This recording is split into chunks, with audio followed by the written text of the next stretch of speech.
put a message in already saying, ask Adam about the time he hosted his own Teachers Talk radio show. Intriguing. I will. Right, Adam is joining us at 9:30 when he's dropped his small off at childcare.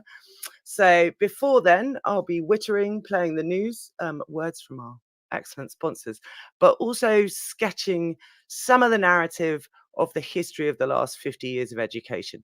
It's a contested narrative. A lot of it's very valid. Some of it, personally, I feel is a bit over-egged. But arguing about the facts is kind of what we like to do as teachers. So that's what we'll be doing. The increasingly dominant argument in the introduction of edubooks in what's sort of cartoonishly called the trad side of teaching is that we've been in this catastrophic educational decline since the Plowden Report of 1967. But everyone is actually much more thoughtful than that, much more sensitive than that to various shifts in historical context. So we'll be looking at all those sorts of things, including some people who made enormous changes in the way Ofsted was looking for things. It's a narrative with which huge amounts of us are familiar already, but presumably some of us aren't. And that's why Adam and I are here today. But I thought I'd actually start by talking about the importance of dialogue genuinely. A lot of you, if you are familiar with the sort of personalities on EduTwitter, would not necessarily think that Adam and I talk to each other. But in fact, we DM on a regular basis, mostly to send each other resources that we hate, but we're not going to say that on main because we believe in civility. So that's an example of dialogue, of finding things you have in common, even if it's, I despise this poster. What did you think? I too despise that poster. Fabulous. Let's get on with our lives and argue politely occasionally. So, of course, the Twitter phenomenon that's currently grabbing the nation, Matt is saying, is a hashtag Badger Ed. So I thought, because people continually ask what Badger Ed is, just a quick sketch is that it's essentially people who don't want to have arguments, but also do want to have arguments. A lot of us are really quite fighty, but at the end of the day, would rather be talking than blocking, screenshotting, reporting. Some people have a terrible habit of calling up schools and filing reports based on arguments they had on Twitter. Those people are bad human beings. Don't be like them. So if you enjoy discussing nerd things, if you enjoy making mum jokes, especially about Nick Wood's mum, who's notorious for the level of mum jokes she attracts, I can only blame him for being a terrible son, or mum jokes about my own mother, you are more than welcome to make. If you enjoy science fiction, if you enjoy Warhammer, if you enjoy crochet, if you enjoy being a teacher online who's not just there to argue, then by all means, join in any conversation around hashtag Badger Ed. We're turning into a force to be reckoned with. An actual real life publisher gave us 25% off their books the other day. It's amazing. Get in at the bottom before we start getting gifted with government contracts, become deeply unfashionable, and everyone declares war on us like they have done on Oak National. Oak National is one of the things we're going to be talking about. Adam obviously has been involved in that. That's caused an awful lot of controversy, some of it good faith, some of it bad faith. We'll be discussing why it is that people get drawn into emotional arguments that don't necessarily have anything to do with the quality of what's being discussed or at hand. But I'm going to now start with our sort of amateur history of the last 50 years. Yeah, exactly. Tom is saying, how about we have set National Academy? Well, one of the things that's beautiful about the Badger set, and Nick Wood, last seen having his mother insulted by me 2 minutes ago, made an excellent point yesterday that we all have very, very different educational philosophies, potentially very different political philosophies, but we all find ways to talk, because fundamentally that's the most important thing, and that's the way we can make progress happen. Huge discussion sprawling all over EduTwitter in the last couple of days about the Michaela School, as it so often does. And again, most of those conversations just become emotional. Nick has just joined us to say he's here now. What's that about my mum? Why, Nick, I was saying that your mother is something that brings EduTwitter together. She's at the heart of Badger Ed. And that's a great thing. You should be really proud of the way she unites us all. Hashtag fashion teacher. I've never seen anyone with a more glorious collection of outfits than he has. Anyone joining us now, again, Adam will be here at 9:30. So until then, my potted history. I'm going to try and be fair, but also mention the cartoonish versions on either side. So, perhaps the most conservative version of this narrative of educational decline is exemplified in Robert Peele's book, Progressively Worse, from 2014, which an awful lot of people read, had a big sort of cultural impact, very much aligned itself with this story, whilst also being more nuanced than you might expect if you're just going to do a caricatured version. So, once upon a time, this version goes, education in Britain meant something to all children. Up until 1967 and the Plowden Report, education in Britain was meaningful. Except, of course, the man is not speaking in bad faith and he's not dumb. So, simultaneously, he's more than aware that education before the 67 Plowden Report was not fit for purpose in this country. To, as he says, to claim that education took a wrong turn during the 1960s is not to imply that schools were previously traveling in the right direction. Just a little bit about that right direction.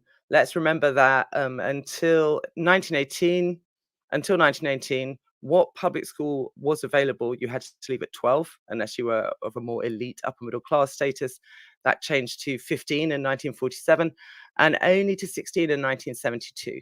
So when we're talking about caricaturishly traditional modes of teaching in classroom, they really were only available for a very small minority of children. In 1950, only 30% of 15-year-olds were in school in this country. And as I said, even the extreme trap position actually acknowledges that completely. The caricature is that they want to take us back to 1950. No, they don't. Everyone's very aware that 1950 wasn't fit for purpose.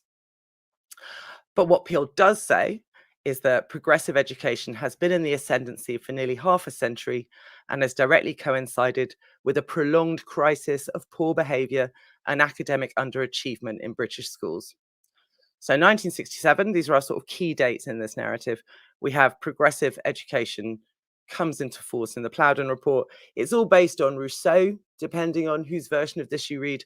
In 1967, people think, that weirdo that no one liked in the late 18th century who was educating individual boy child on a mountain in Switzerland, didn't really care for women, took all the children he had and dumped them at the local orphanage.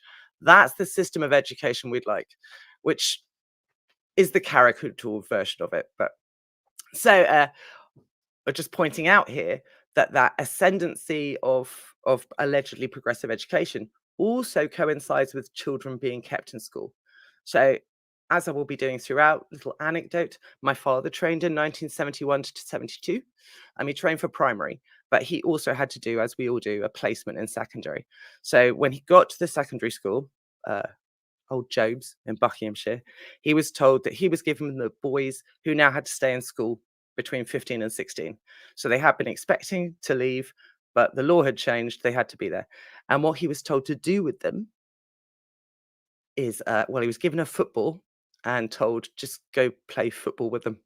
And that was their educational provision, which is reflected in the passing rates. So I was the first year of GCSE, and by the time they introduced GCSE, only I think 30% of children pass with A to C. So we still had massive failures built in for the vast majority of children. Not so much to do with progressive methods as the entire structure of the education system in England and Wales, which was designed to get rid of poor children at every opportunity. So I think Adam and I have already back and forth about this, but if we look at the rate of passing children leaving school with qualifications between 1950 and the present, we've gone from 20% to 80 something percent, which is not to say that it's acceptable that 18% of children leave school at 18 with no viable qualifications of any kind. But it's certainly more than the 80% who did in 1950. So the next part of the story is the tricky part, really, which is just how progressive were teaching methods after Plowden. Because in order for this narrative to make sense, everyone in the 1970s and the 1980s must have then shifted to child-centered discovery learning that emphasized skills over knowledge, that sort of business. So at that point, you get another story from me. which is about my year 10 history class, which I started in 1986 to 1987 before the teacher retired. And we had a wonderful new teacher enter, teaching us the new and exciting GCSE approach to history. So the O-level approach to history in the second half of the 1980s was Mrs. Ward standing in front of the class. She had an elasticated turban to cover her perpetually unwashed hair, and she reeked of cigarettes. The cigarette smoke smell came off her in a delightful fog of chalk and fags, and we were right next to the Adam wants to call in. Adam, give me a sec. I'm sure you're very excited to start arguing with me, but we have to do the news first. Okay. Yeah. So Mrs. Ward would stand there. And then what she did was she dictated to us for an entire year. So I remember nothing of that period. I remember my friend Catherine and I would sit next to each other and write. And eventually we developed a way to pass the time without just stabbing ourselves in the eyes with biros, which was to write as small as we could. So I won this. I ended up writing 20 lines of dictated history notes once in one single line of my exercise book. Um, Other popular moments from Mrs. Ward's teaching of history: get out your crayons, girls. Today we're doing the scramble for Africa. And and so we did draw maps and color them in. And that was very much my education in the 80s. That was a grammar school, but it's not inconsistent with the kind of education being given elsewhere too. Which even Robert Peele, to go back to him in Progressively Worse, acknowledges that most of the school reports done in the late 70s and 80s said that progressive methods weren't being taught. Right. So 1978 HMI report into primary education stated that whilst 3/4 of teachers employed a mainly didactic approach, only 1 in 20 relied exclusively on exploratory methods. 1980, so you know, right in there before Mrs. Ward was still lighting her cigarettes. By the way, she used to go off for cigarettes in the middle of the lesson. Just say, "Sorry, girls, I have to get a cough lozenge," and come back, literally still breathing out smoke.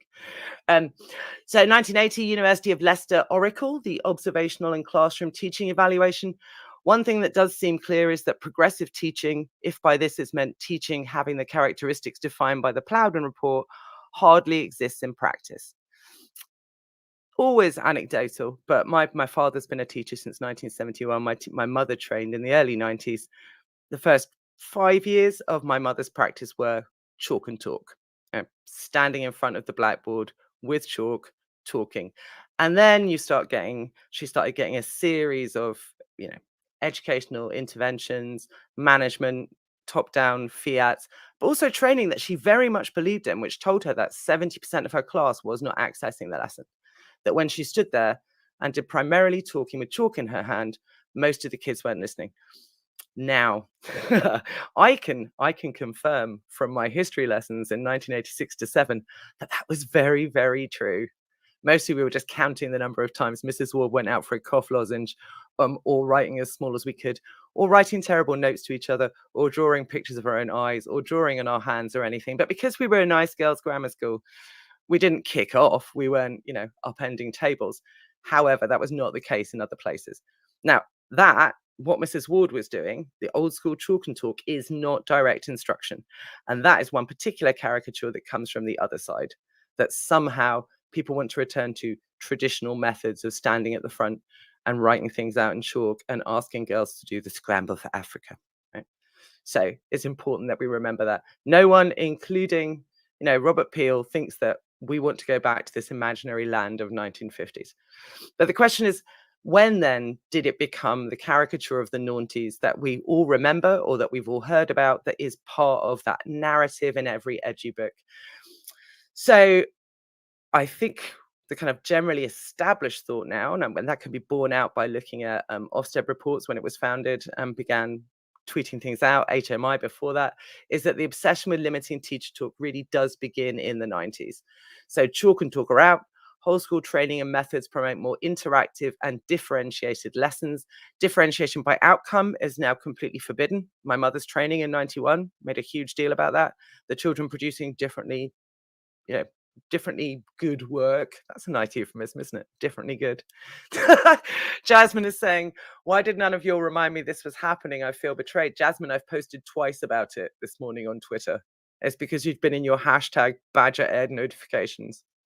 That's the thing with Badger Ed. I'm telling you all to join in and talk constructively and talk nonsense and insult Nick's mum and all the other things that make life great. But if you do get involved, it's a bit like being a rock star or going viral.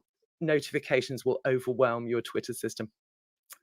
Uh, yeah, differentiation by outcome is out, and now we have these obsessive differentiations, which rise to a peak, obviously, as we all know, in the noughties when suddenly people are having to write out, tiered learning objectives. It's taking up valuable parts of the lesson. Then everything's differentiated. Everything's supposed to be like primary. So you've got tables with different resources. Some of them, my mother says, she's remembering one particularly appalling phase at her school where in English, each of the tables was required to be reading a different book, scaffolded and differentiated by alleged level that they're on. It is also true, or is it true, that people were actually not doing this? Because this is one of the big contentious things we get into on Edu Twitter. Someone like me will very snarkily say, "Puh, no one was doing this." And then other people say, "Well, yeah, actually, I was doing that. I was trained to do that. Why wouldn't I do that? Well, was I supposed to listen to the lecturers, listen to my school management, and then just go do something else? I'd have been fired." And that's completely true, as is also completely true that Ofsted was looking for it. So that's a narrative. If you're not familiar with the history of what happened there, you have an increasing number of very influential bloggers, especially Old Andrew, Daisy Christodoulou, David Didow, all of those people who are increasingly questioning the excesses of discovery learning. And that goes into 2013 reconsideration of what Ofsted's looking for. At which point, Ofsted gaslights the entire teaching profession and says, oh no, we never wanted any of that. We didn't mean that. It was all lies. We don't think Teach Talk is bad. We don't insist that you be a guide on the side. We always wanted you to do whatever you want. And there's a lovely scandal that happens in 2014 where they're literally rewriting their own reports to take out that language and reinforce their own narrative. Um, just some highlights to prove both things, both that Ofsted was looking for it and that people were still teaching from the front, doing much more teacher-led instruction. And some of these are from schools I taught at. So 1999, the local grammar school that I was a TA and a cover supervisor at, the report says the least progress is made during lessons when a teacher talks for too long or maintains one activity. They say most teachers continue to use one dominant teaching style where the teacher talks and asks pupils questions. So that's the late 90s. The local grammar school, the local schools are still using predominantly teacher talk, and they're being raked over the coals for it. They're failing Ofsteds for it. Music in schools from 2008 to 11, in the weaker lessons observed, there's too much teacher talk. St. Bernard's Catholic High School, 2011. In the few satisfactory lessons, activities are not sometimes stimulating and challenging because there's too much teacher talk. My school that I currently work at, last Ofsted we had was 2012. Hashtag don't be listening, Ofsted. We don't want to be Ofsteded again. Jasmine's pointing out that she's quoting from an inspector calls here. Well, you inspected me all right. You were our inspector all along. Yeah, I'm just thinking about applying the principles of inspector calls to the Ofsted system and truly horrified in the approach. I could just imagine them getting all the school leaders in and showing them a picture one at a time of a teacher talking at the front. My school got outstanding in 2012, and I'm just going to read this because their idea of an outstanding class makes me want to jump off a building. For example, in a year 13 drama class, students developed a rap explaining how marks were awarded in the examination. Why? You just tell them how marks are awarded in the examination, and then they go, oh, okay, that's how they're awarded. But no, they learn better with a rap, and wait, kids, because it gets better. Their work was further challenged by requiring them to perform the rap as characters from Dr. Faustus, offering opportunities for consolidation, cooperation, and cross-curricular work. Right? So that's the outstanding lesson, which again, I would rather die than teach. However, they say, in a very small minority of lessons where learning was satisfactory, teacher talk dominated the lesson, so the opportunities for students to actively participate were missed. So two things, two narratives are simultaneously true. This is what Ofsted's looking for. This is what senior management wants you to be able to accomplish in lessons, because if you get inspected, you need to do this. But also, when not being inspected, people are returning to teacher talk. And maybe those people are people who were teaching before this happened. Yeah. Point there being made by, don't know how to pronounce your name, but I'm sure it's great. T. Oberst or Dowburst. As Miss Snuffy says, Ofsted is the problem. Absolutely. So people with whom I'm not politically aligned, who I frequently get in fights with or about, are absolutely right about enormous numbers of things, which is that the problem is the inspection system. Whatever the inspection system is promoting will get rigorously and viciously enforced in schools, because that's the nature of, if you have an assessment regime that wants that, that's what will happen. But again, the question is, were some people always doing something else? Because that's a particularly infuriating narrative that I know Adam finds particularly irritating, is people like me going, oh no, I never did that. I never did that. I was always just doing standing at the front, talking and telling people to read, annotate, and analyze books. I never made diamond nines and had them run around the room and look at posters and discover poetry out in the corridor and stuff. I'm smarter than that. I'm snottier than that. And it is a really elitist narrative. The suggestion is that, I think, as Zoe Enser was saying yesterday, that somehow you're stupid if you did these things, that you should have been superior, you should have questioned more. And as I think Matt said yesterday, Matt, who's with us now, that the idea that you should question your entire university authorities and school establishment in order to, as a young teacher or a new teacher, just claim that you happen to know best is ridiculous. No, absolutely ridiculous. One of my mother's colleagues retired. That she wants him to come on here, but I don't know. He might be too huge a force of personality. And in his retirement speech, he stood in the staff room and went through all the things he'd never done in lessons. It's like, I've never done assessment objectives. I've never written up differentiated, assessment objectives. I've never differentiated for learning. I've never done this. I've never done that. I've never did activities. I've never done any of these things. And I've always just taught, and it's been great. And my kids did well. Thank you. Goodbye. I'm out. Mic drop, which apparently made senior management very, very upset. Her school salutary in this respect, in that they were under enormous pressure because they'd failed their Ofsted. And when schools failed Ofsteds, that the pressure to meet Ofsted criteria gets greater and greater and greater. Tom is saying, I did sit through some of my NQT training sessions and think, what is this rubbish? But obviously didn't say anything out loud to anyone. Matt's saying the same thing, right? And Jasmine's saying, you can't always question everything when and if you don't hold power. And power is the thing that gets left out of this on the regular. People talk about ideology or social forces, but they really don't recognize the fact that if Ofsted has all the power, if the DfE has all the power, and if they're asking for something, then you literally don't have that power. You're risking your job by doing something else. Matt's saying, I royally peed off a guy delivering training by letting my face know my opinion. Yeah, Matt, I did that once. I was working at PricewaterhouseCoopers, not in a fancy capitalist way, I hasten to add, hashtag still sound. But I was designing computer-based training, which was the future of education back in the late 90s. And we went to this training session where a man confidently explained to us that people only learn 10% of what they read and then 40% of what they listen to. I totally made up percentages. And I put my hand up and I was like, yeah, where are you getting this information? What's the scientific basis for any of this? He did not like me. I did not progress well in that company. Yeah. I learn most of what I read, not by teaching. Okay, let's see. Before we go to the news and get Adam on, I was just looking for, oh yeah. So the absolute excesses of talkless teaching. I just found some beautiful examples. You were told that in 2019, the thing about, Tom is saying that even in 2019, these statistics from nowhere are coming out. The statistics from nowhere, the model from nowhere that I'm also really fond of and that I questioned during my training, and again, did not go down well, was Bloom's taxonomy. I was like, wait a minute, who is Bloom, and when did he write this?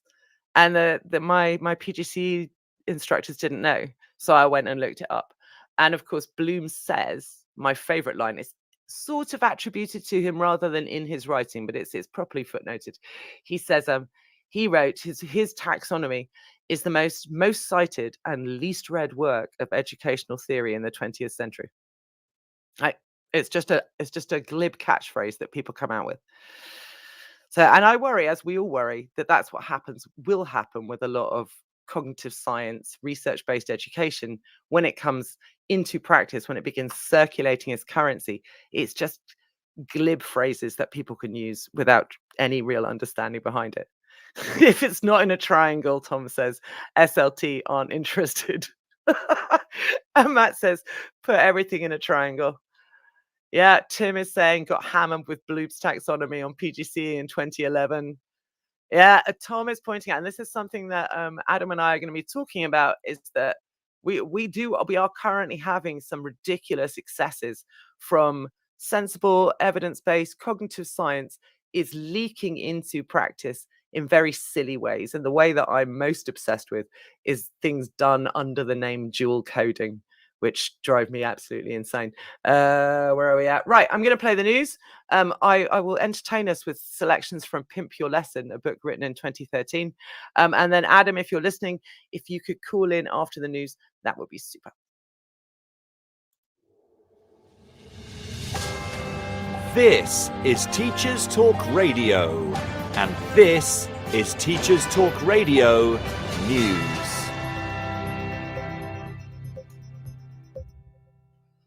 This is your latest Teachers Talk Radio News with Gail Glenn.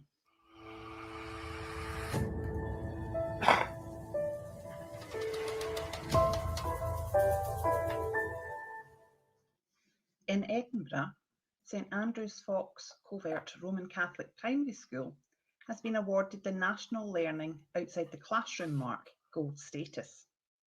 The mark was awarded by the Council for Learning Outside the Classroom and the National Voice for Teaching Beyond the Classroom, which is known to contribute to raising attainment and improving pupil and staff well-being.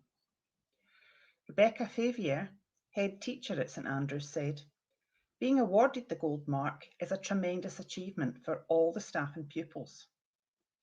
That we are the first school in Scotland to achieve this makes it even more special. It shows that we are providing our pupils with potentially life-changing opportunities to learn in meaningful contexts." Dr. Anne Hunt, Chief Executive of the Council for Learning Outside the Classroom, said, "Learning outside the classroom has many proven educational benefits, as well as providing some of the most valuable and memorable experiences in a child's school life."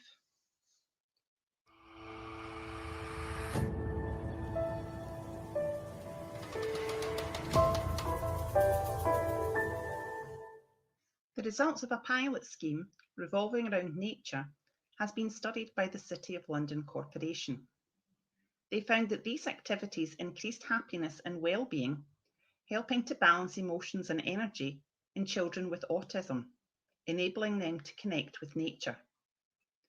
It was also found to prompt them to demonstrate knowledge, improving communication and social interaction with adults and their peers, enhancing their ability to do tasks independently and increasing their confidence to try new things.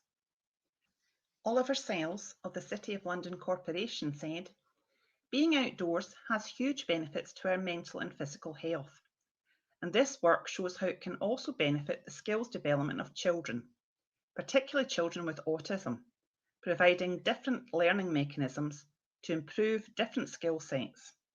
I hope our work will support the development of other similar activities." This has been your daily education news briefing.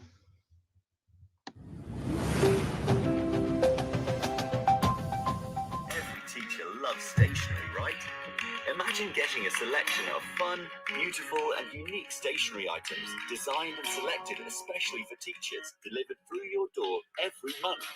You need to check out teacherslovestationery.club. I'm always so excited when the box arrives. It's such a treat. My Teachers Love Stationery Club box is just a little treat to myself every month. It's always full of delightful and surprising items, including some really good quality stationery brands like Faber-Castell and Stabilo. And because you never know what you're going to get, it makes it even more fun and special when you get it. It feels really great to be supporting a family business that's run by real teachers. I can't help feeling like they just know what I'm going to enjoy using stationery-wise better than I do myself. Visit teacherslovestationery.club and enter the code TTRadio when you buy your first stationery box to save £2 today. teacherslovestationery.club.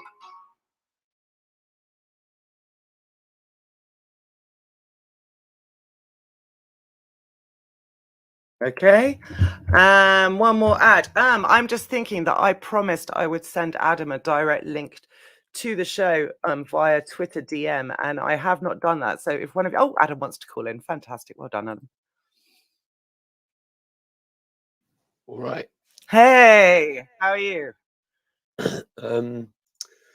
Yeah, I've been better, to be honest. I had a wedding last night, which was very exciting. It's my first one in a couple of years, one of my oldest friends. And my little lad woke me up at 6:15 this morning. So I'm feeling a little bit worse for wear. I'm chocked up on Monster Energy Ultra. Monster, if you're listening, I'd appreciate a crate sent to my home address. You can DM me for more information. So we should be good to go. I can always use our increasingly deranged Badger Ed power to get a 25% discount, I think. Sorry, did you say something? I completely missed that whole... Yeah, I think can you there might hear be me? a word in what you just said that I've muted. Okay, yeah, there might be. Adam, not a member of Badger Ed, and yet should What? be. It keeps going. It keeps like just cutting out. What is your internet connection okay? Right, I'm gonna read you the most appalling thing I've ever seen, and it hasn't got the B word in it, so you'll be able to hear it. Which was some stuff from Pimp Your Lesson and Talkless Teaching. So pimp your lesson. Pimp Your Lesson and Talkless What, as Teaching. in sell it as a harlot on the streets of East London? Well, that's what I was a bit concerned by. It's like the inherent misogyny and or dismissal of various cultures built into the idea of pimping your teaching. So Pimping Your Teaching is 2013. I'll read you a review.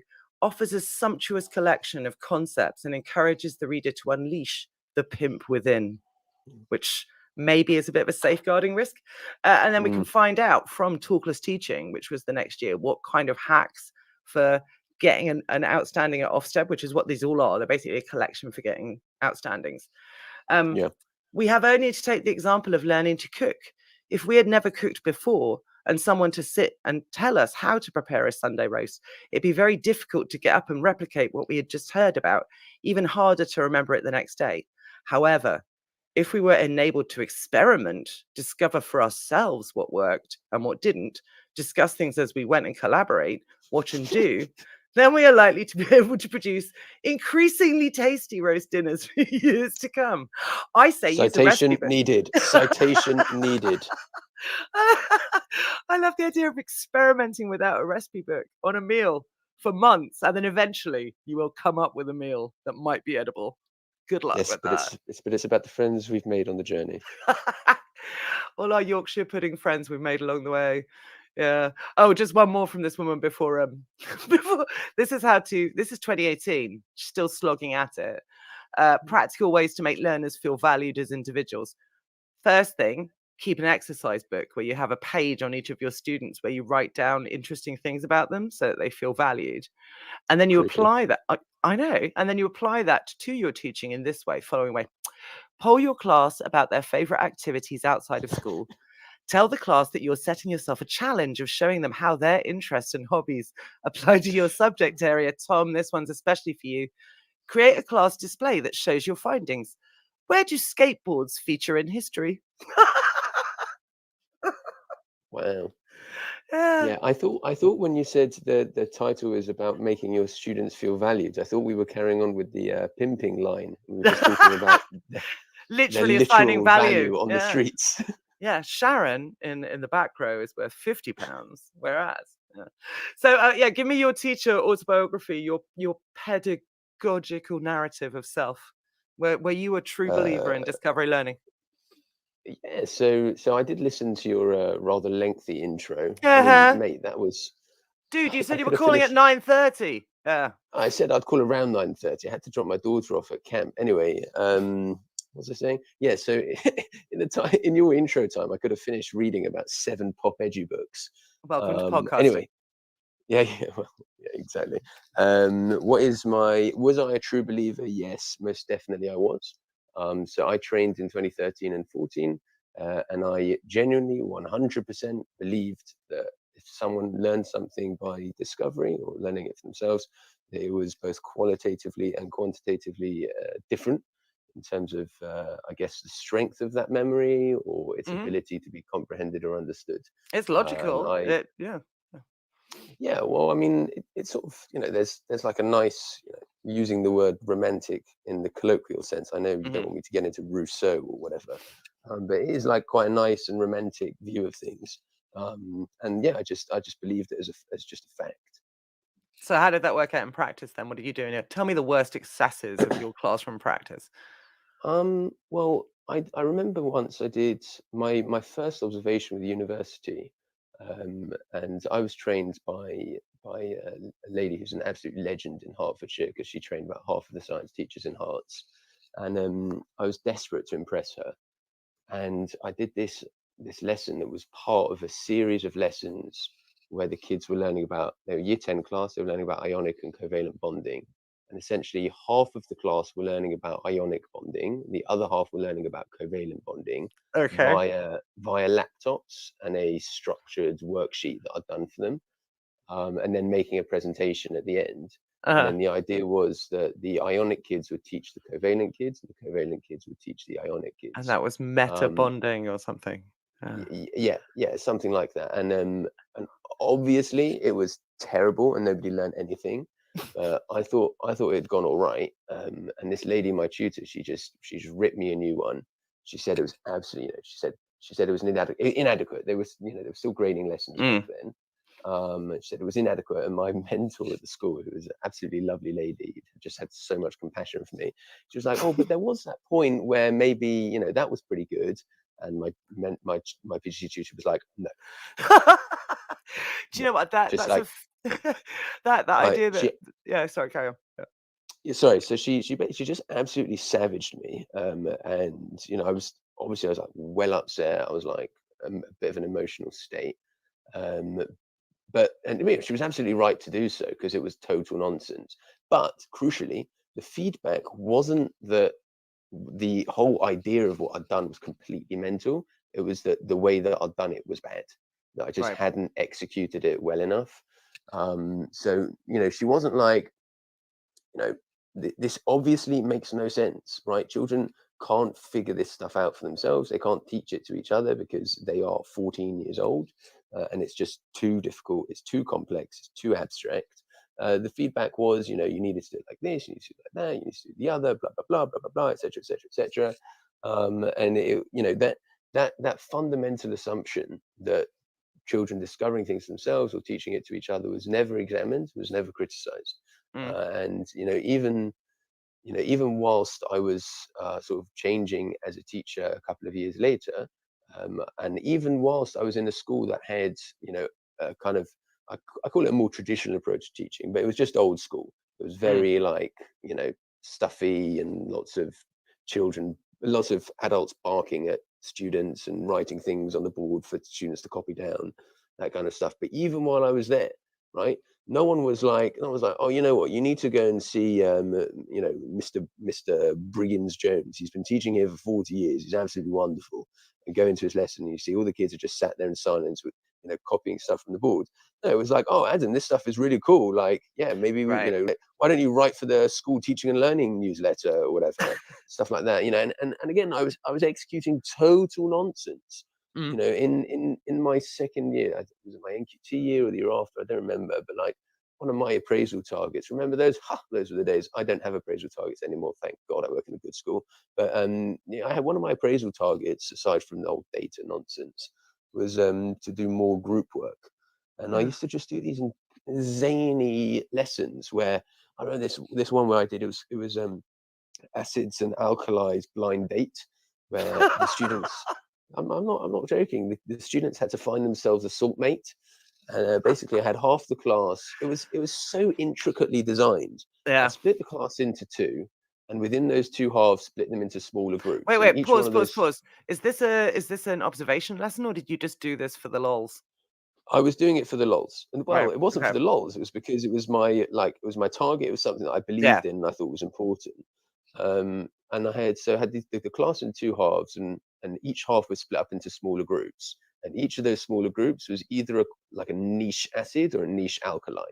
That one group was like oxalic acid, and it was wild stuff like that. And basically, they had to go off and they had to kind of learn or research. There were computers everywhere. They had to research their acid or their alkali and prepare a pitch in order to get an alkali to date them, right? Oh, gosh. And then the This way I is set based things on up was Cilla Black, kind of, blind yeah, dating. exactly. With, Which obviously I was the like, kids guys, it's haven't blind seen dating. because The it kids were like, ended in the "What is that?" 90s. Yeah. It was like I hadn't even seen Blind Date for about 15 years. And I was going da da da da da da da. Yeah, I was and the going to kids say, were I like, think you'll "Have find you it's called lost your-" Blinder Data, like that. Yeah, Exactly. say it that way. Have you lost your marbles, mate? Anyway, and basically, so the way I set it up is so that one kid from each group then blind dated one kid from each of the other groups. What? So, I'm confused just it was done listening to this. it was done in two halves. So like each acid kid dated one alkali kid, but each alkali kid dated one of each of the acids. And then at the end, they had to like pair up into salt mates, and whoever convinced them that theirs was the best acid or whatever. But it was basically just like, it turned into a total popularity contest. And like, Oh, yeah. all the alkalis picked this one kid as their acid, who was like, he had that like long hair that had been like straightened at the front in the One the Direction Bieber style hair, of the where they time. only have like Yeah. an inch of face showing. Exactly. I And I love was that like, hair. okay, right, that's great. Like, based on what? Why do you choose him as the acid? They're like, oh, he's really acidic. And I was like, It's really fit. Yeah. but well, pretty much. But even then, I wasn't like, this is total nonsense. It was like, oh, I'm getting somewhere, Right. and it was just, like I wasted those kids' time, literally. Like, it was just a waste of their time. There was no point doing it. Let me just give you some. Well, there's been lots of comments. Everyone's very amused by this. But Matt says, "What was the point?" with 2 question marks. What were you actually supposed to be teaching them here? I've got no idea. But that was part of the problem, because my target. It's such an important question. My PM target was to do more group work. My Mhm. PM target wasn't to do more group work when teaching specific things, because group work is the best way to teach those specific things. Group work was the good. It was the good in and of Yeah, itself. Jasmine's saying your target wasn't the content; it was the activity. Yeah. Yes, absolutely. This is what I call when I first started writing about my approach to curriculum, which is to use core questions. The phrase that I used was about being resource-led rather than content-led. Mhm. What happens is, and the more prosaic example is where, I don't know if this happens in other subjects, but in science it's very common. You open up your shared drive or whatever, and there's a folder, and it's got 100 different files in it. Each one has got slightly different initials after it. This one's been downloaded from tests. This one's been downloaded from here, there, the other. And you don't know what you're supposed to be teaching. So what you end up doing is you end up just using whichever the first one is that looks good, right? Yeah, or the So, first one you find when when you've stumbled in this- and you're like, my God, I'm covering exactly, year this 9. What am I PowerPoint doing? looks good. Yeah. Exactly, this worksheet looks good, so I'll use that, whatever. That's called being resource-led. It means you're not thinking about what you need to teach. It means you're thinking about what resource you can use. Yeah. And group work is exactly the same. It's Can I about just using- interject to say that's why we do an inspector calls, because we've got 30 years worth of resources on it. Otherwise, I'm pretty sure no one would ever pick that play. But Yeah, 100%, 100%. English is a great example, because you have much more, like, I guess, freedom around what you can choose. But you end up with these historical hang-ups. So so that's an example of being resource-led, choosing to do group work because it's a good in and of itself, irregardless of the actual content. That's being resource-led. Time is another one. Time is a resource, right? So if you say that, my lesson, you break up your scheme of work into lesson-sized chunks, and you say, in this lesson I'm doing X, and then in the next lesson I'm doing Y, and in the third lesson I'm doing Z, and then by point A in the half term we need to have got up to here because there's going to be an assessment. You're being resource-led because you're saying the time is what determines the learning, whereas what you should be saying is, this is what I've got to teach. Okay, how long is it going to take me? So it's quite a big shift. It's an important shift. And it's something that I didn't cotton on to until quite a bit of time after I was wasting my children's time. I'm just going to, again, interject in my comments. Sarah Barker's pointing out that, see, it's interesting. The stuff in English is, because an enormous amount of English is exploratory. So as I always say, annoyingly on Twitter, we always do essentially the same things, which is, lead the class in reading, annotating, analyzing. But how this expressed itself in English was, as Sarah's saying, these ludicrous hypothetical scenarios. What would Sheila say? I remember doing one, Sarah, for a speaking and listening task where we had to do, what would all the characters in Inspector Calls, how would they react during World War One? Which is quite good because they thought that Eric's men would frag him. They were definitely convinced that Eric's men would just kill him early on. Yeah, very good. fair. Very good. Yeah. So yeah, then what happened? It's miserable. Mm. What happens after that? Oh, by the way, just a quick shout out to Sarah, who's commenting. She is my homie. I love Sarah Barker. She's the best person in the world. Well, now everybody else thinks you don't love them. But anyway, carry on. Yeah. No, they're all great too, but there can only be one best person in the world, surely. She says she loves you too. Loves them. So I think at some point in my second year of teaching, while I was doing all this group work nonsense, I was always a massive teaching nerd. So I just devoured everything that was put in front of me. I'm the type of person who reads Ofsted reports for fun. And I read the tests every single week, cover to cover. I didn't buy it. Don't get me wrong. Well, you just stand in the newsagents? Yeah. No, my father-in-law is also in education, and he used to get a copy. Okay. And so I'd read his every week. And there was this one, and everything was, music to my ears at that time. There was never anything dissenting. But there was this one bloke who used to write a column on behaviour, a guy called Tom Bennett, who I think you've probably heard of. And I really liked him, and I thought he was proper sensible. And then at one point he said, teachers should be getting on Twitter. And so I was like, I had a Twitter account, but I had only ever used it once. And that was to try and speak to a general in the Israeli Defense Forces because I wanted to complain about the way that they had made their formal notice of war. But, that's a very Twitter thing to do. You obviously innately understood. Yeah, it was for a university essay. Where was I? Yeah. Anyway, so I got on this Twitter thing and I started reading some blogs and then reading some research articles.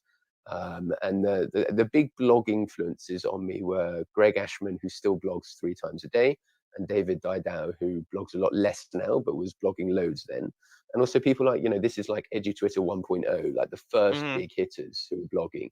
People can I say you guys are all like crazy nostalgic about this too? And often we get this kids these days. EduTwitter these days doesn't know it's born. Back in the day, EduTwitter was proper. Yeah. No, that's not what from I'm saying. you. I'm not seeing you say that. Yeah. Well, you're right. That is something that crops up. I think it's important to note that like EduTwitter at the moment is a really great place. It's still great, but I would say the blogging back then was better, and I include my own output in this. I haven't blogged much this year, but I still blogged more recently than those guys do. Tom Bennett hasn't blogged in forever. But those blogs were so important to me. People like Joe Kirby, the Michaela crew, they just started blogging around then. Joe Facer as well. That kind of group that they don't blog anymore. But they're brilliant, and that stuff was really good. So even though the Twitter sphere is still hardcore and heavy and going well, I think the blogosphere is missing something by not having those initial like exploratory. Hang on, guys, why don't we try it like this? Type thing, because like why would you repeat a blog, right? Like Carl Hendrick, who wrote a blog about engagement not being a proxy for learning, like changed my world, right? But he's not gonna repeat that blog because Mike Hill is saying and it's an interesting point here. Mike Hill is saying that John Catt killed the blogosphere, which is funny. So yeah, nice. I like to make jokes about John Catt, even though it's palpably a good thing in the world. But at the same time, one of the things you're looking at with that generation of bloggers is that they're the institution now, right? Like Tom Bennett, lowly blogger, is now the Caesar of all behavior in the country. People are now publishing books instead of blogs. Yeah, I think to an extent that's right, and I think one of our commenters, Jasmine, was discussing this online recently, that a lot of the books that are being published could be blogs, and I have a lot of sympathy with that. But as someone who's basically paused his blogging output to write books, I'm sort of I've got a bit of a horse in this particular race. I would argue that there are things you can do with a book you can't do with a blog.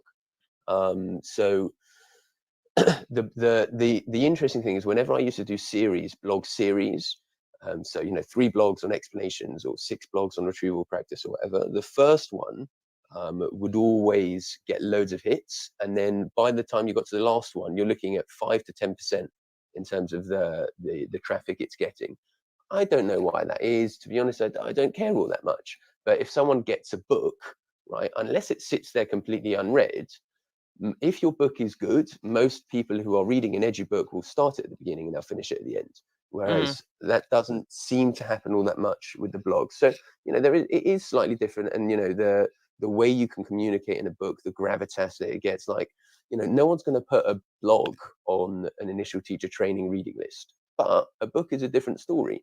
If you've got a mate who's just about to do their PGC, a family member who's about to do their PGC or whatever, and you want to get them something as like a nice, good luck or all well done passing your NQT, you're not going to buy them a blog, right? So there is stuff that you Yeah, you no, can that's do with absolutely books to that you do with can't with the blogs. materiality is authority in many ways, which is partly why we're saying about, those bloggers have become more authoritative, more generally recognized as authorities, and therefore write books. I think David Yeah. Didow still blogs quite regularly, but yeah, it's not as often as he used to.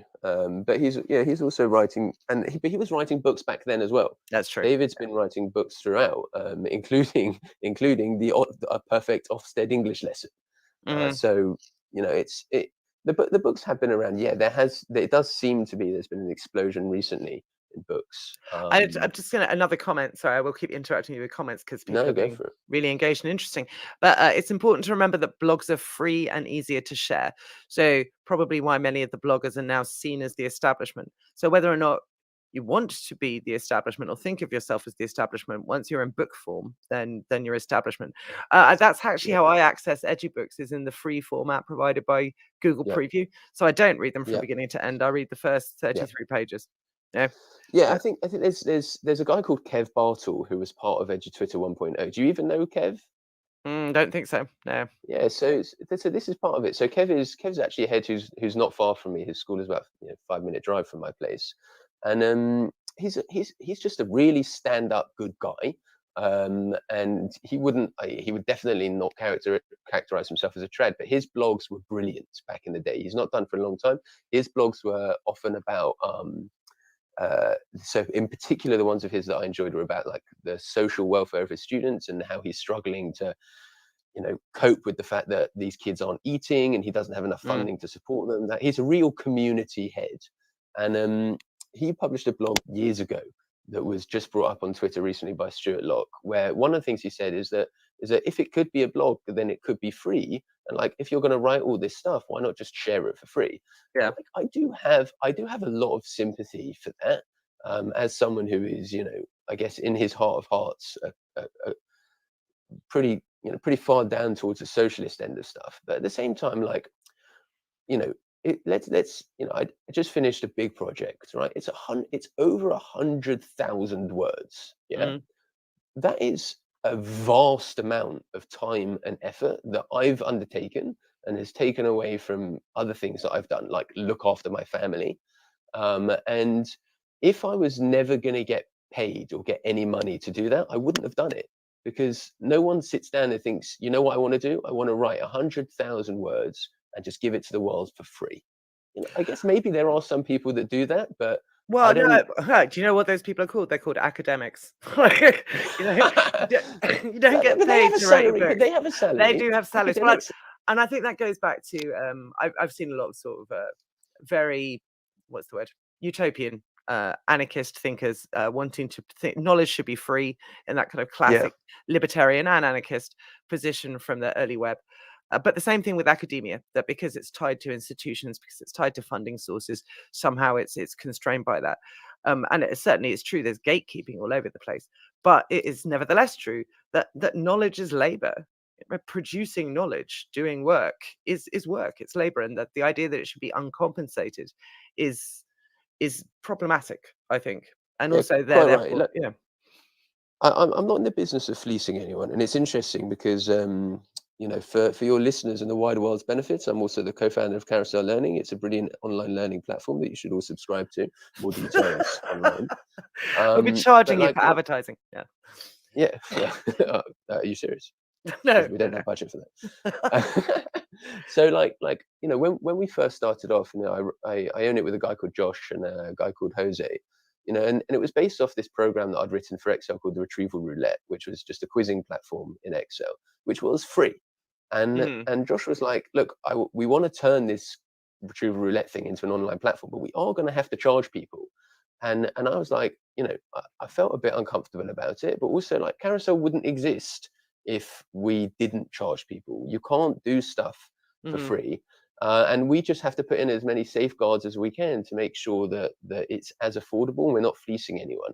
Like, obviously, it would be nice to make a profit. Again, I've spent hours on it. Why shouldn't I be compensated for that? But we're not in the business of fleecing anyone, and our pricing model is set so that we're not fleecing anybody. And there's stuff like, you know, people keep asking us for images. They say, you know, we can't put images on the platform yet. Like, can you put images online? Can you put images? And we're like, we can't yet. We're working on it. But the reason why we can't is because if you want to put images online, you have to buy memory, and that's expensive. And that means that we'd have to pass those costs on, because we couldn't just like magically absorb them. And that means that the platform will become more expensive, which means that either schools wouldn't be able to afford it, or they'd be paying for that and not for something else, or even worse. And this is the nightmare scenario that we've been trying to avoid as hard as we can, which is that teachers end up paying for it out of their own pocket. Absolutely. And that's something that we're really keen, you know, to, obviously we can't stop people doing that, but we want to shape the path as much as possible to mean that that doesn't happen. So, you know, it's complicated, and there's like a lot of goodwill that has to be, it's almost like the philosopher king type stuff. You just have to assume that the person who's doing this stuff is doing it from the right place. Right, which is a big assumption, and that probably takes us to some of the more contentious issues, like the endless burning discourse around Oak National, for example, where motives are suspected. You know, there is no philosopher king there. Yeah. But I would point out that, in my opinion, completely unjustifiably. Oh no, I In know. National Of course, I Academy's know you case. think But that. anyway, Yeah. What I was going to say something so clever, and I've completely forgotten what it was. So, of course you were. of course I have. Yeah. Oh, I was too. Do you know that's how Descartes' discourse on method begins? I don't know if you're familiar with discourse on method. It's very short. It's almost like a John Catt pamphlet type, and it goes, Very well. "I had written this up properly, but the manuscript burnt. So here's the shorthand version." Like, all right, Well, Descartes. I've only read it in the original French, I'm afraid. So, and I'm not convinced of your translation there. But, Oh, I know what I was going to say. Right. What is the purpose of all of this? Right. That the fundamental teleology is you're deeply committed to making learning better. Like, let me just phrase all this before you jump in with your brilliance and whatnot. And you believe in education, believe in science education, believe in making teachers' lives better, believe in, you know, educating children to the best of their ability, to using cog science, psychology to, you know, maximize their their productive output at Key Stage 4? Is it giving them knowledge for life? Because one thing I see happening with A level is that we don't really share our resources in the same way GCSE does. I certainly don't, because I'm fully aware, as I was saying to Daniel Bundred the other day, that the difference between an A star and an A in my kids sitting their English Lit A level depends on them having an extra level of flariness that the school next door, the other schools in the nation don't have.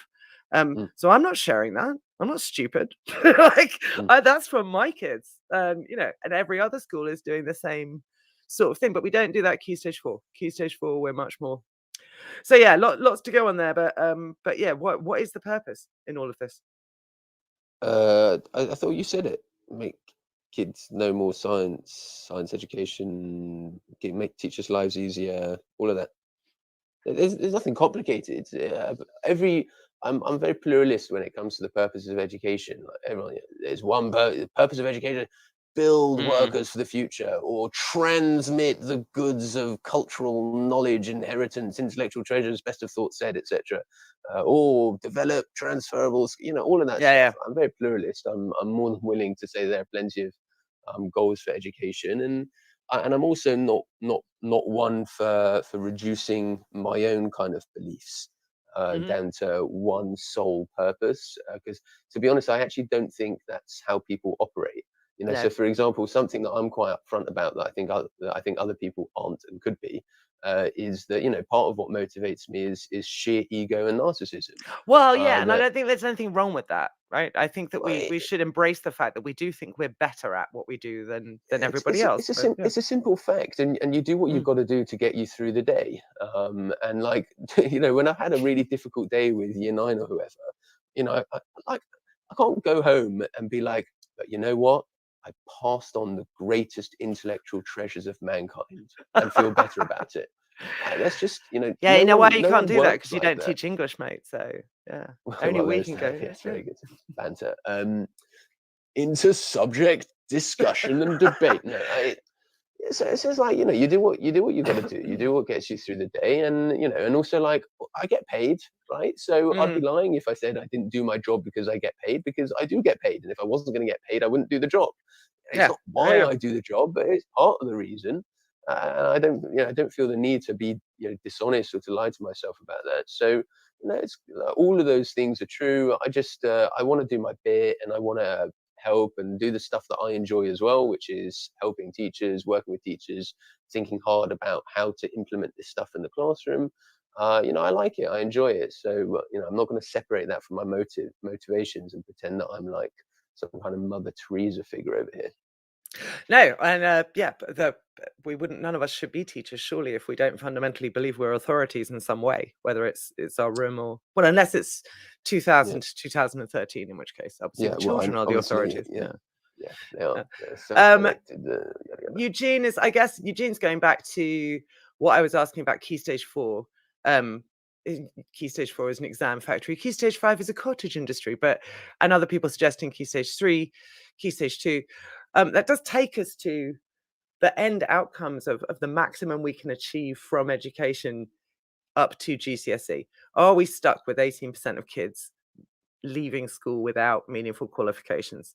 Do you think that we can? So you said something very hopeful about what you're doing in your school, where you think that truly you can get the children knowledge rich and skills rich up enough to be able to pass at much greater rates than they have before? Or do you think that's just a silly way of thinking of it? What do you think?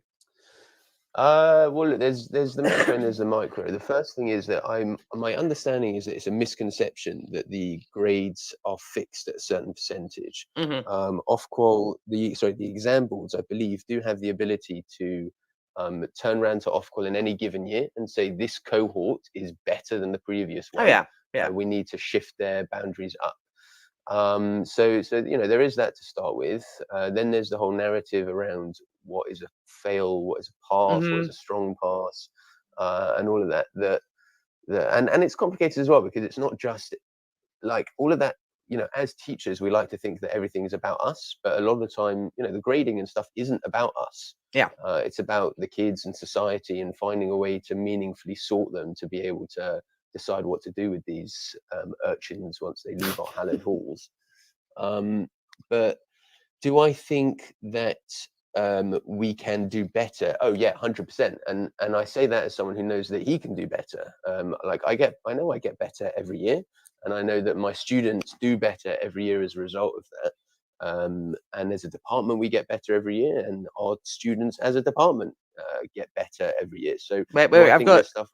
I've got two different Okay. people asking you if the exam boards have ever done that. Well, not yet. I think there's only been one. Right, There's only fair. actually been Yeah. 1 year year's worth of exams. They could. The likelihood of it happening is very small, Mm, because you've got 550,000 students. The pace of change in education is glacial at best. mhm. So the likelihood of it happening, and for every, you know, and if we want to if you want to shift the entire bell curve, that entire cohort, that takes serious time, serious effort, serious systems thinking. I don't think we're quite at that level yet. But but it is possible, right? We're not stuck, which is So what a lot of people say. theoretically, we Yeah, could get to a point where, where we could achieve the Michael Govian a mathematical yes, goal of yeah, everyone of yeah, yeah, 100% of people absolutely, being above average. Yeah, absolutely, yeah. and like, and it will. I imagine that inevitably there will be some kind of shifting like that, because of just because of the way that education works. So there's this thing called the Flynn effect. I don't know if that not everybody necessarily knows about Mm. it, but shows that over time, the average over the entire population, IQ has been increasing. It's something like 3 to 5 points a decade, something like that. But what that means is that by, almost, not by definition, but almost by necessity, that means that educational outcomes will slowly improve over time. And pretty much every single metric when it comes to young people shows that things get better over time. In the way that, teenage pregnancies are down, teenage smoking is down, teenage alcoholism is down, teenage drug abuse is down, teenage conscientiousness is up, all of that stuff, and those are gradual trends that have taken place over time. Well, and that's where I started with the graph of educational attainment since 1950 has been nothing but positive until the last couple of years when it's flatlined. But Yeah. that was due to, so whatever we may have to say about catastrophic interventions in 1967, in fact, what we've got is an increasingly educated, student population leaving school at 16 to 18. Yeah, I think overall, I don't think the effect is as pronounced as the actual outcomes show because of inflation. And that's why, the graph that I pointed to counter to your one was that our scores on international standardized assessments have flatlined, even though A star to C has been skyrocketed since 92 or whatever. So, I think those things do exaggerate the effect, but overall, probably over time, it will get better. And I think, I hope that as a profession we're getting better. I think the new early career framework is better. I think Gove is clearly a total clown. But I think history will judge him a bit more kindly because a lot of the stuff that I'm not sorry. I sound like I'm I'm enjoying that, but I do think that while it is famously farcical to say that 100% of children can be above average, if you consider improving pass rates, then it can certainly be 50% above the old average. We could go back and say, "You're right, mate. That bit wasn't so bad." Definitely. We'll just have to see. I am looking at the time and I realize that it's 10 past 10 essentially already.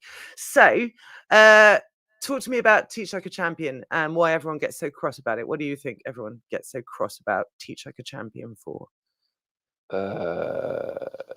Why do people get cross about Teach Like a Champion? Or why do you think people do? I'm curious of your perception of that. I imagine it's something to do with authority.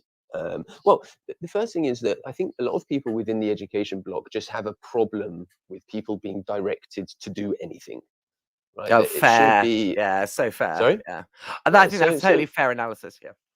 When I trained, it was much more important for us to explore our own practice and reflect on it than to get feedback, for example.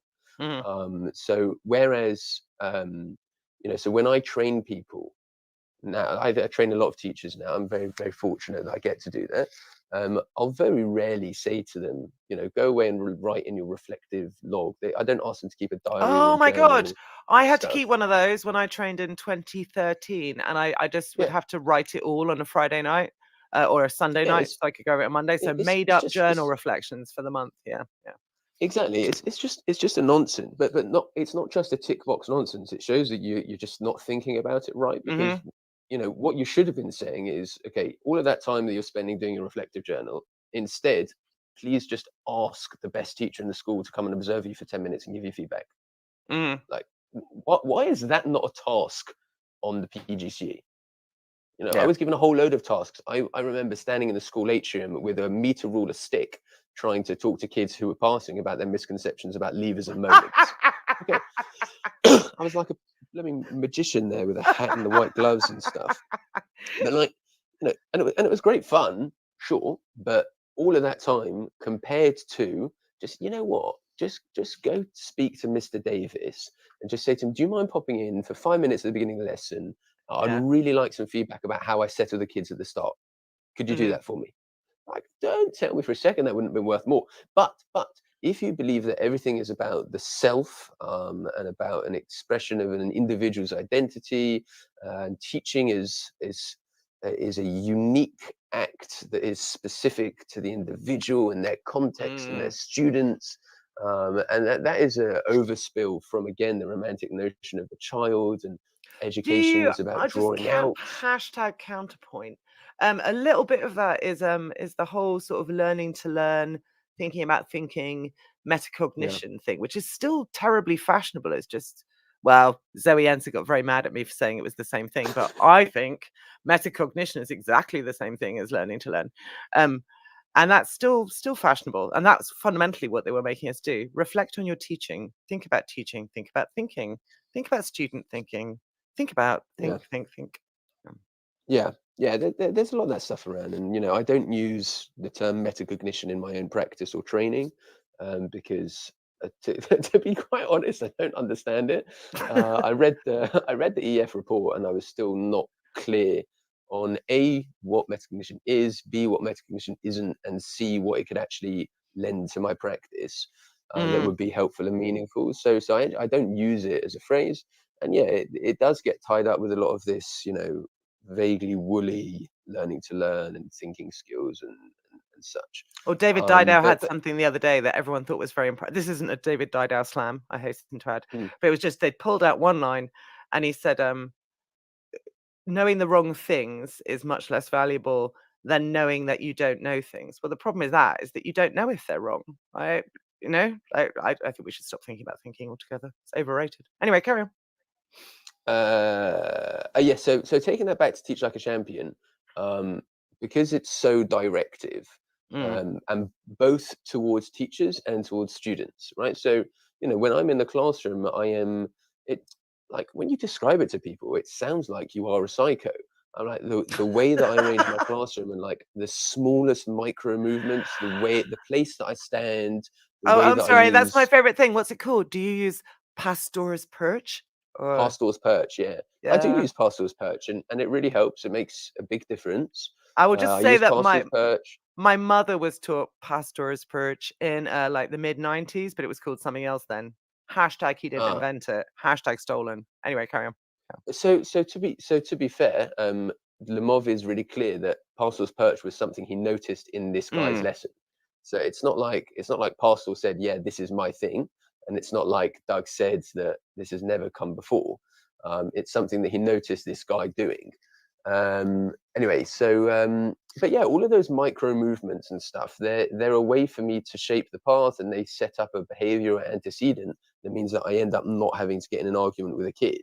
But to a stranger, they're like, they're like, you sound like an insane person. But I guess the way that I think about it is it's a bit like the Greek concept akrasia, where the spirit is willing but the flesh is weak, where you've got something in your head that you want to do, but then you just end up not doing it. So I'll give you a great example of this. I think it was Alex Quigley recently did a tweet where he asked, what is the thing that you wish you had done as a teacher or something? And I wrote, when I was leaving my office last night, I looked at my laptop charger, which was plugged in, and I said, I should take that home. And then I said to myself, nah, I probably won't need it. And I was like, I'm going to regret this, and just didn't take it and walked out. And then, lo and behold, my daughter went into isolation, and I didn't have my laptop charger, right? Because you just end up like, what the right thing to do is, you just end up not doing it. So what is the solution to that problem? The solution is not, you just need to like have more strength of will and just take the bloody laptop charger home. Like that wasn't the solution.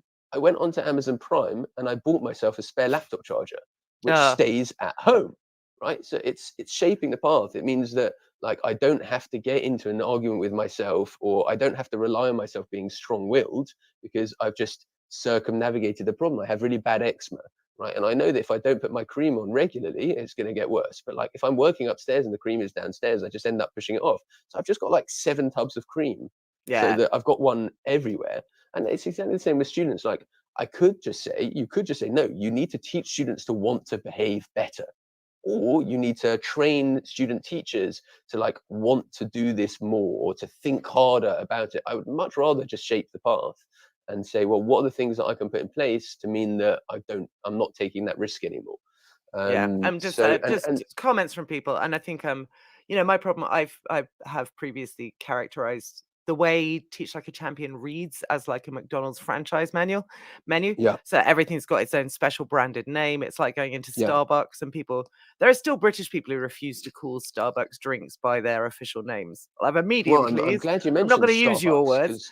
Yeah. because star is one of the techniques in Teach Like a Champion. And I'm just such a defiant arse about that sort of thing. I'm like, I'm not going to use your special word. I like what you're describing, but like you've branded it. The cold call thing drives me nuts, and I know that people like you like roll your eyes at how much cold call drives people like me nuts. But it really actually it's nothing to do with the actual practice being described. It's more about style, I suppose. Yeah, one of the problems with it, says Rich, is it's just too American. So I think Jasmine Yeah, raised that I yesterday. think definitely it's too American, and some of the videos are just totally non-transferable. Even that video, the video where he shows Pastoral doing Pastoral's perch, like it is wild if you watch it. Pastoral is like the exact opposite of an English teacher, of like a British teacher. He's like this huge personality. He is super camp.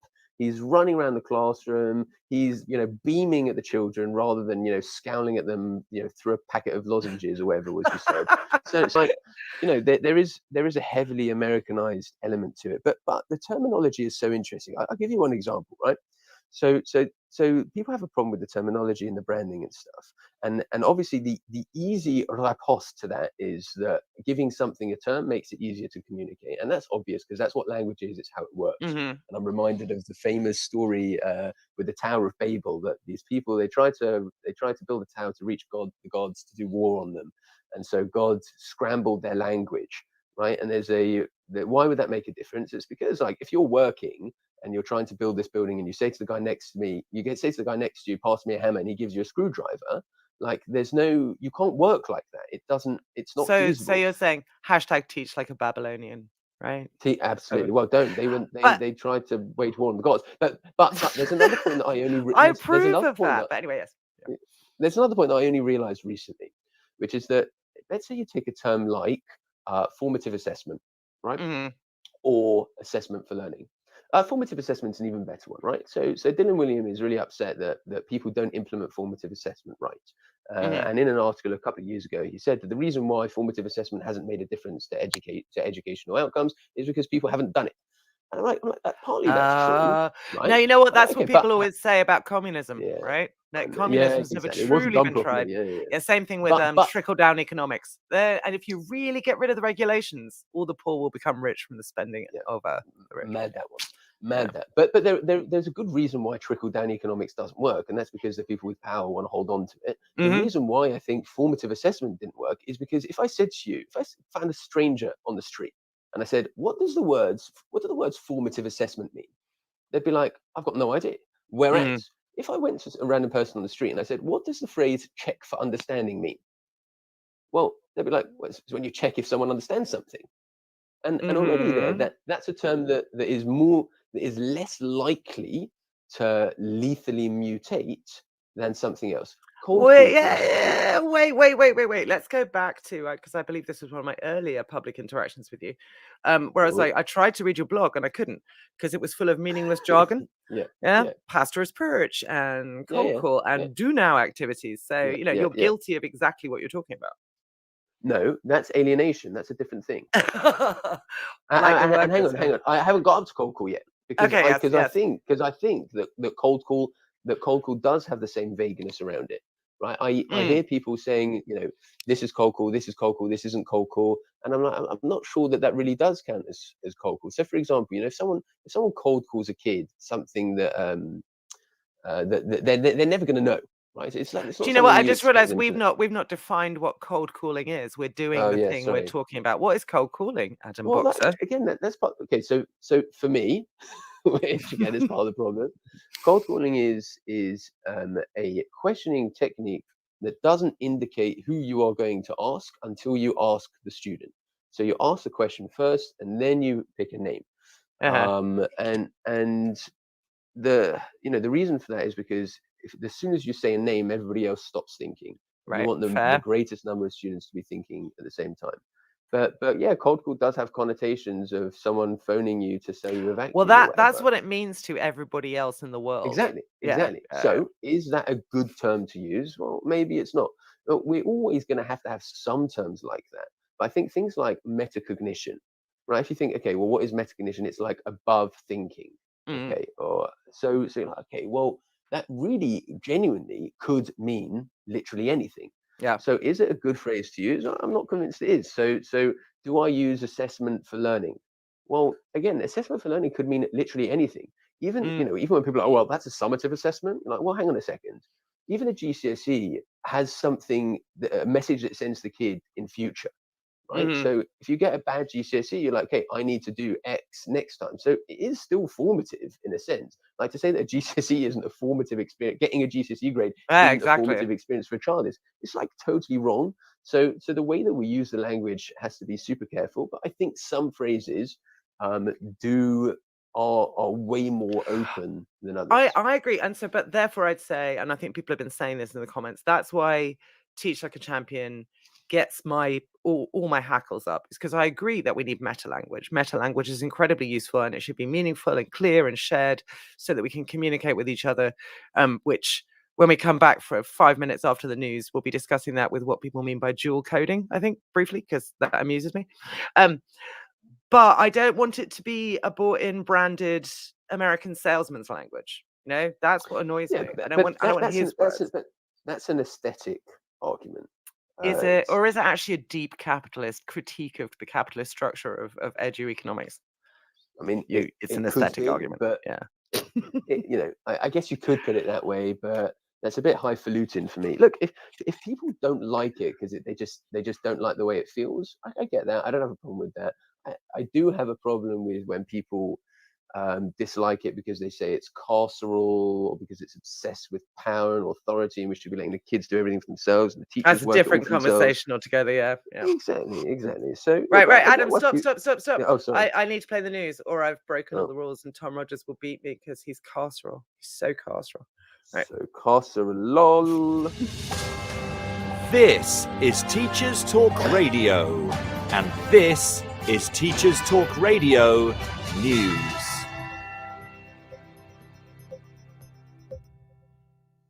This is your latest Teachers Talk Radio News with Gail Glenn.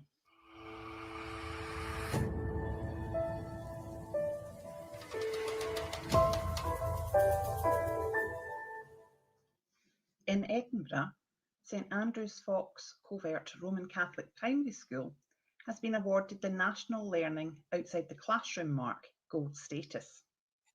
The mark was awarded by the Council for Learning Outside the Classroom and the National Voice for Teaching Beyond the Classroom, which is known to contribute to raising attainment and improving pupil and staff well-being. Rebecca Favier, head teacher at St Andrews, said, "Being awarded the gold mark is a tremendous achievement for all the staff and pupils. That we are the first school in Scotland to achieve this makes it even more special.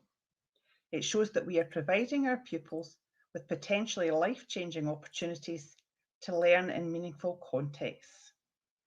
Dr. Anne Hunt, Chief Executive of the Council for Learning Outside the Classroom, said, "Learning outside the classroom has many proven educational benefits, as well as providing some of the most valuable and memorable experiences in a child's school life."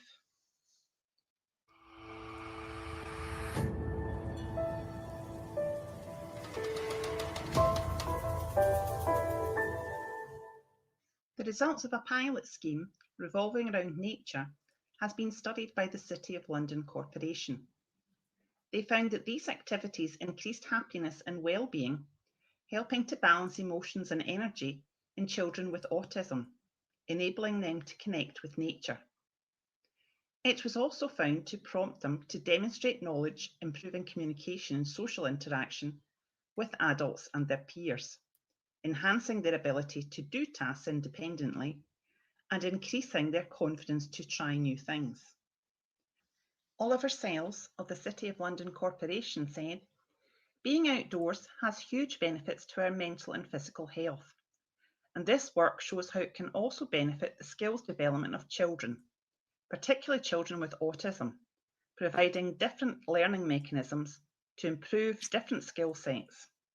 I hope our work will support the development of other similar activities. This has been your daily education news briefing.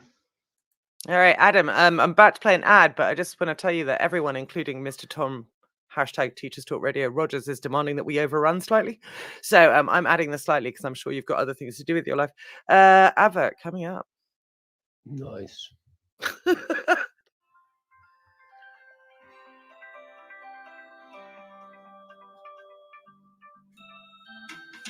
Creative Resources, made for teachers by teachers. At Creative Resources, we've been rethinking what a classroom can be.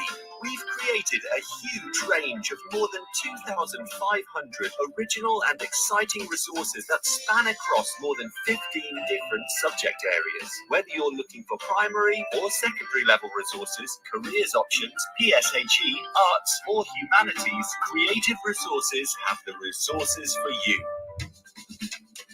We offer full curriculum packages and unique, challenging escape rooms themed on topics such as Shakespeare, Tudors, and fractions. We have quizzes, task cards, Tarsia puzzles, and lots more. Better still, more than 100 resources can be accessed for free. Just visit our website, www.CRE8TIVEresources.com. You can get 10% off any order you make on our website by using discount code TTRadio.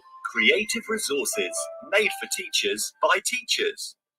Every teacher loves stationery, right? Imagine getting a selection of fun, beautiful, and unique stationery items designed and selected especially for teachers, delivered through your door every month. You need to check out teacherslovestationery.club. I'm always so excited when the box arrives. It's such a treat. My Teachers Love Stationery Club box is just a little treat to myself every month. It's always full of delightful and surprising items, including some really good quality stationery brands like Faber-Castell and Stabilo. And because you never know what you're going to get, it makes it even more fun and special when you get it. It feels really great to be supporting a family business that's run by real teachers. I can't help feeling like they just know what I'm going to enjoy using stationery-wise better than I do myself. Visit teacherslovestationery.club and enter the code TTRadio when you buy your first stationery box to save £2 today. teacherslovestationery.club. Introducing the Leadership Masterclass series by Diana Osagi. Learn how to ditch your fears and develop your leadership confidence. How to deal with difficult colleagues. How to thrive when you lead in a challenging environment. And how to get colleagues to buy into your vision. Join Diana for her online leadership masterclasses starting on the 10th of July and running all the way through the summer. These sessions are the perfect way to prepare and refresh for the next academic year and beyond. Book your place at courageousleadership.co.uk/events now. The first 50 leaders to sign up get an additional free mini coaching session with Diana herself. Don't miss this. Courageous Leadership Masterclasses at courageousleadership.co.uk/events. The first 50 Oh, leaders sorry. to No, sign we're up- not listening to that again. And we're back. Hello. Sorry about that. I hope you feel inspired to be a courageous leader and potentially be masterclassed into compliance. No, Yes. something like that. Where were we before the news break? I've got no idea. Okay, well then I think we should Remember, go. I'm the one operating on half capacity here. And you're assuming, oh, we were talking about Teach Like a Champion. Thank you so much, Jasmine. And meta language and the fact that I think people are very resistant to particular, especially packaged, branded, and but yeah. Anyway, so that's where we were. I think we should talk about Oak National. Let's just stay away from Oak National today. Let's instead talk about where you see the phrases lethal mutations. Obviously that's Dylan Williams's phrase. It's now one of the most overused phrases, I think, in education. Lethal mutations are a lethal mutation. Yes, the phrase but- itself. You know what? That's Yeah. really that's metacognitive of you. It's so metacognitive. That's English, that we just get by on saying metacognitive things and they give us A stars and scholarships. It's very fancy. Sure. That's why I did it rather than history, which is much more knowledge based. I am So just as an interesting one. You know, metaphysics. Yeah. Do yeah, you know why it's called metaphysics? actually no. Because literally, it was the book that he wrote after the book called Physics. So it could easily be called post physics, or yeah. Yeah, well, Uh, everyone's like Aristotle. Everyone's like, oh, metaphysics because it's about being beyond physics. It's like, no, it's just no, it's like just physics too. physics too. This time it's personal, something like that. Right, where do Yeah, you see? I see physics my harder. with a vengeance. Physics with a vengeance. I would be there for, absolutely. Embodied cognition, dual coding. Yeah, yeah. Is this the return of VAK by any other name? Oh, a long noise there. Let, Yeah. that's a ponderous noise. Let's start with the embodied cognition one first. Mhm. I don't know much about it. I don't plan on knowing much about it. You hate So bodies. Why do yeah. you hate bodies, Adam? Yeah. No, well, to be fair, our mortal coils are definitely the worst parts of us. So I think it's totally a reasonable position to absolutely despise the damn things. Yeah, so I'm not going to wade into the embodied cognition one.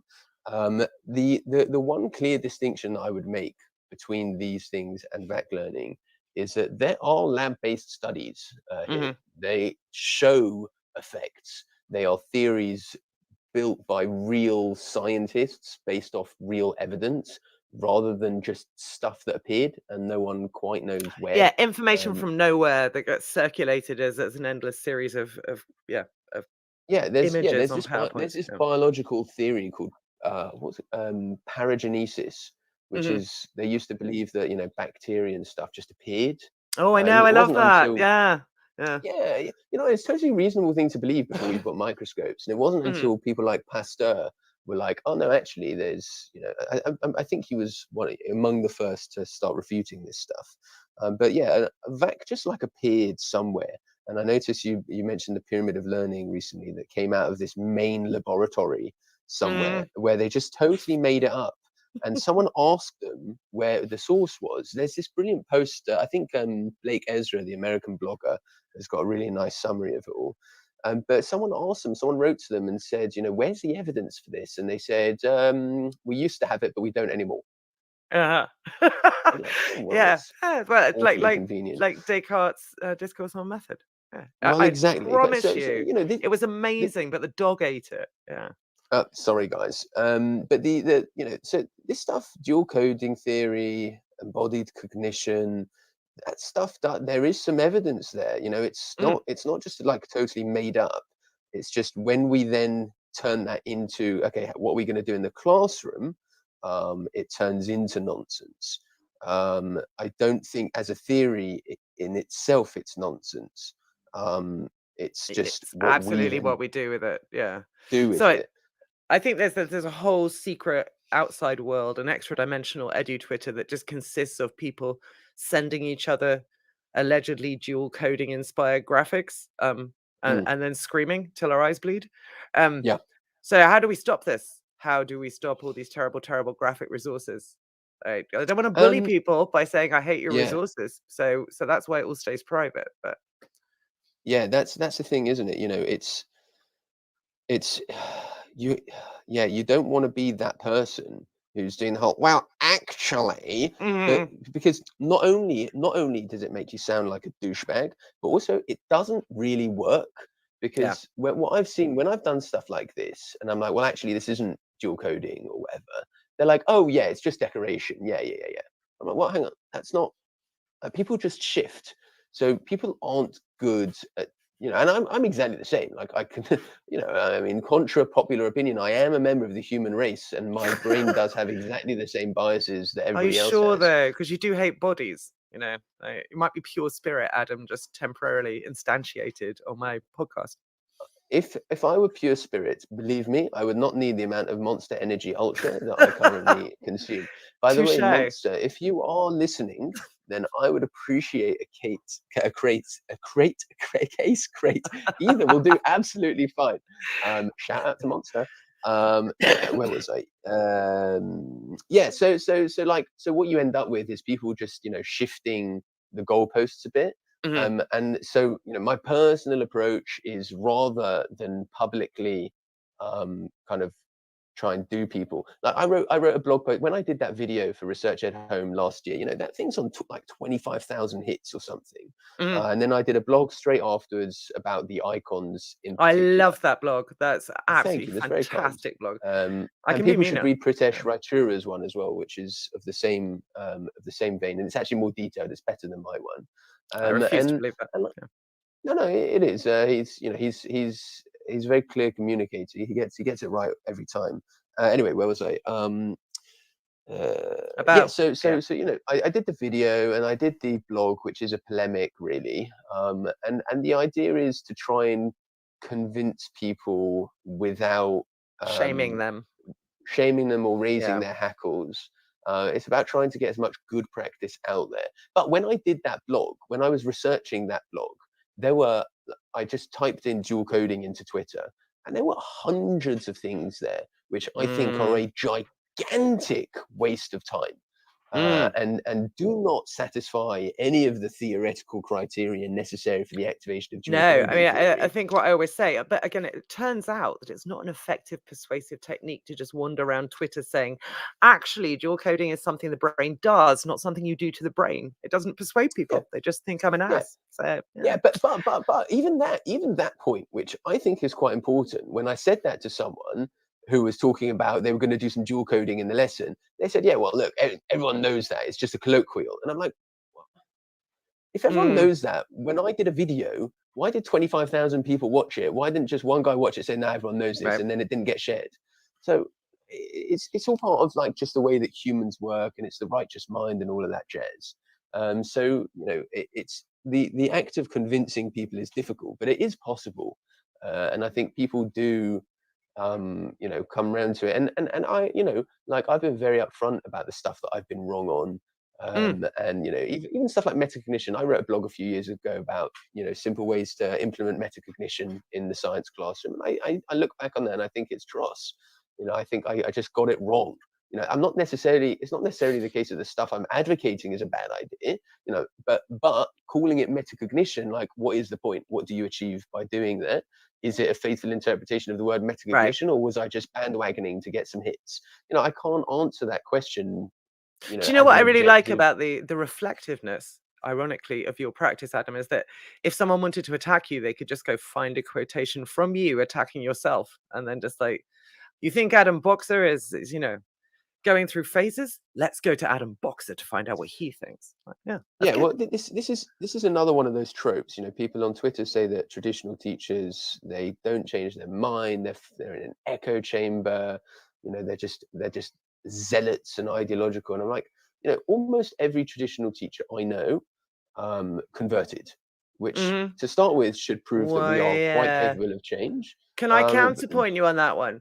Because I think now I don't actually believe this to be the case, but it is very possible, and it's something I've said snarkily before and then rightfully been offended people a bit, is that mm, actually the people who are the most hardcore evangelists for direct instruction were in their time the most hardcore evangelists for building learning power, and yeah, you know that you Adam Boxer were a true believer, whereas there's lots of people yeah, who weren't. You were. yeah. So I guess the critique then that I've jokingly put to you before is, do you think maybe you're just really into fads and this is just another fad? Yeah, it could be. And obviously, like, I can't actually answer that question definitively, because when you're in the middle of something like that, how could you? Mm. I would counter that it's not about being into fed, it's just about being an ideological person. Yeah. That whenever I do something, I do it, and I really Hmm. do it. And this is the case for most things in my life that I think are important. I'll take it seriously. When I left school, I went to go study in Israel, right? And Hmm. I used to study for I'd wake up at 6:15 every morning, and I would basically either be doing a combination of praying or studying till about 1 o'clock, where I had lunch for 10 minutes, I'd go to sleep for an hour and a half, and then I would again study and pray straight through till about 1 a.m. I take life seriously, and the things that I take seriously, I do seriously. So that would be my personal counter to you. Do I know that the cognitive science stuff is not a fad? Obviously, like I can't know that, but again, I would point to the fact that there is evidence behind it. And even though psychology has a replication crisis, has an underpowered study crisis, all of that stuff, the evidence is still there, and it's still pretty decent. And also classroom experience, for whatever worth that has, backs it up. Like, my students now categorically know significantly more than they ever used to. And when I was a good progressive teacher, and I wasn't bad at doing prog teaching. Like, people were coming to see my lessons. It was Your blind date lesson was the gold standard inflicted upon the such nonsense. But the point is, people were coming to see it. No one was saying, yeah, like, you're doing this stuff badly, other than when I was first training. So but I know for a fact that my students do better now and get better outcomes. Yes, of course. Again, someone could just say, well, you're more experienced and blah blah blah. Yeah, fine, true. But I don't personally think that it's just down to that. Could all of this be a fad? Yes, it could. I would. So I'm gonna finish despite the people imploring us to stay on air, because apparently we are fire, Adam. Just so you know. Oh, nice. That I wrote this down before we started, and I think it's even truer now, is that the word trad is actually not the right word at all, because it is not traditional to want to educate all children. It's not traditional to want more than 10 to 15% of the nation to be educated, to know stuff. And it certainly wasn't traditionally done that those people were educated. So while there might be some methodology from the past, it's a new thing in the world altogether, really. Yeah, it's not a good term. And again, it's that same thing. If you went to someone on the street and you said, what does the word traditional mean? They'd give you a definition. Canes and chalk. Well, exactly. They'd give you a definition that doesn't actually relate to what traditional teachers are trying to do in the classroom. And as kind of you hinted at in your intro, even stuff like, for example, the thing that I prize most in my practice, and the thing that I enjoy most in my practice, is thinking about explanations and how to write them. Right now, there's no literature on this. Right, there's no craft literature on what makes a good explanation, because it just wasn't like a thing. In my PGC textbooks that I bought, idiot that I was, there is nothing about explanations. I've got an enormous textbook. It's 1,500 pages, and it doesn't tell you how to explain. You go to the glossary and you look for the word explanation. There is one paragraph, right, where it just uses the word as part of, after explanation, da da da da da. Like, what? How? What do I do? Give me an example. Show me an example of a good explanation. Show me an example of a bad explanation. Tell me why. And what are the general principles that govern what makes a good explanation? I've had to work this stuff out for myself. Right, this is part of the project that I've been working on, 100,000 words. Right, it's taken me 3 years watching and thinking about explanations to try and derive some general principles that could be applied in a specific scenario. So yeah, that's not traditional, right? Without being like. I don't want to be the person who uses the word innovative, but that is innovative. Right? How dare you be innovative? But that's what I would say, actually. It's like everything you guys are calling traditional isn't traditional at all. It's not Mrs. Ward standing in front of the class dictating for an hour. It's much more meaningful than that. It's much more. It is more child-centered, whether you like it or not. It's much more. It's profoundly learner-centered, because it's thinking about how the learner's brain works and functions, and the classroom dynamic of making it work and such. It's just not seen that way. Yeah, quite right. It's not a good term. I think, and I'm not aware of a better. I imagine it's come from the fact that in a more social level, it's probably a conservative approach to education, because in terms of curriculum theory, it's about passing on the good stuff. But in reality, it just becomes about the things that you emphasize in the classroom and the kind of practices that you do. So yeah, should we have a better word for it? Yes. I think some people prefer the phrase explicit instruction. But again, it's not got a branding problem that way. I mean, I think, I started off by talking in my, as you say, over lengthy and rambling introduction about Robert Peele's Progressively Worse. And it's that particular kind of extremely ideologically driven, tied to the very specific Conservative Party. The language comes from that era, and it will be much more helpful if we got new language. And people would suggest a word like explicit instruction, but again, I don't think that covers it, because there's so much more to explicit instruction. Just means when you're teaching someone, you're explicit about it. Yeah. But that doesn't include, for example, how do you circulate in a classroom while students are working? Do you value independent practice? That's not included within the term explicit instruction. So do we need a better term? Yes. Do I know what that term is? No. No. Sarah Barker, who you love, is saying there's widespread misunderstanding of direct instruction. For example, DI is dialogic. I absolutely use Socratic questioning. I mostly teach sixth form, and so all my teaching is simultaneously incredibly authoritarian. I'm at the center of it. I'm presumed to be the expert. I'm instructing and leading, but it's also always dialogic conversation, Socratic questioning. Right, I'm going to end us there. It's been fabulous talking to you.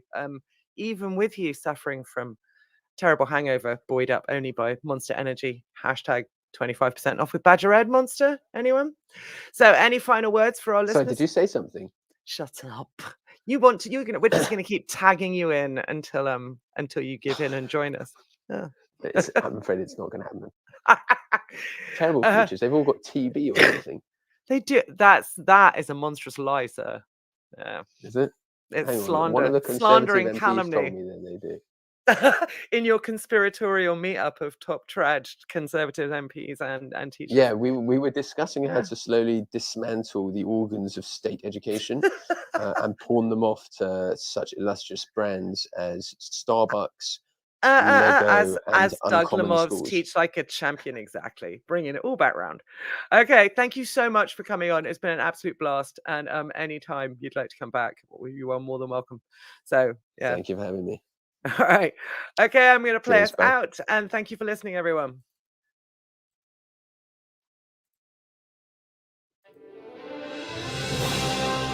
You've been listening to Teachers Talk Radio. Tune in live and listen back at ttradio.org.